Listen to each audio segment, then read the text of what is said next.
In late 2026, new export controls are slated to hit the global supply chain. They strictly target three specific materials: samarium, gadolinium, and lutetium. These heavy rare earths are mandatory for the Western defense sector.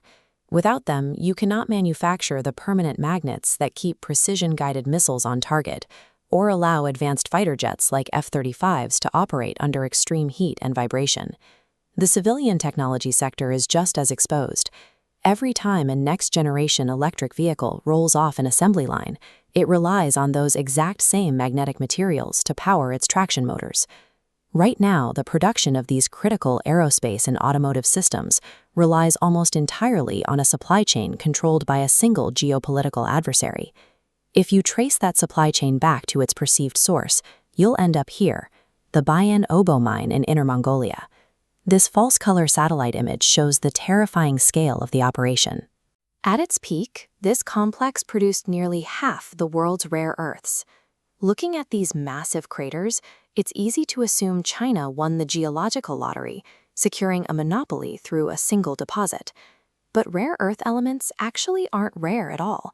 They are surprisingly abundant in the Earth's crust and are widely distributed across the globe, from California to Australia.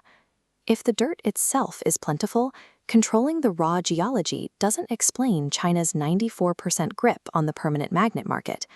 The actual choke point is located further down the line.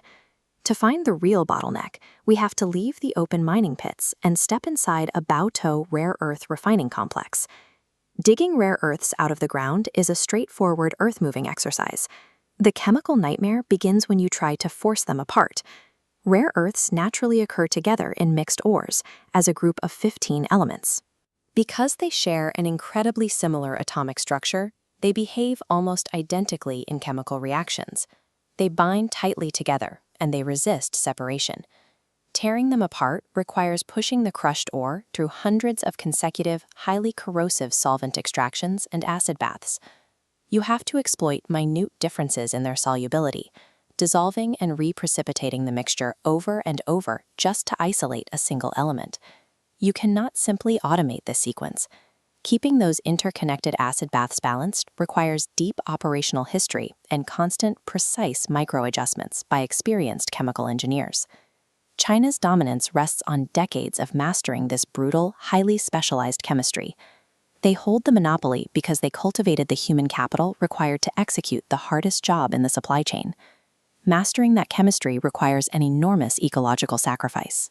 The repeated acid baths and solvent extractions generate a staggering amount of highly hazardous waste.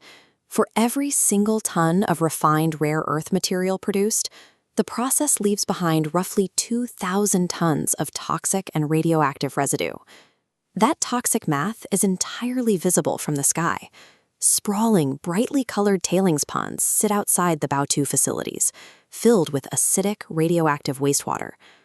Decades ago, Western nations looked at that environmental cost and decided to stop paying it. Stricter environmental regulations made onshore refining too expensive, effectively outsourcing the ecological destruction. By deliberately absorbing an unparalleled level of environmental damage, China cornered the global market. They turned a willingness to pollute into an insurmountable industrial advantage. Now they are weaponizing that advantage to set the terms of global trade. In late 2026, a new regulatory mechanism takes effect, triggering a trap that has been decades in the making: the 0.1% rule. This policy dictates that any global product containing more than 0.1% of these materials is subject to Chinese export licensing. That jurisdiction expands outward to finished foreign goods. Even manufacturers outside China could face sudden licensing denials for trace amounts of imported rare earths. This impending deadline has triggered widespread panic, sending Western defense contractors and tech giants rushing to audit their components and trace their material origins.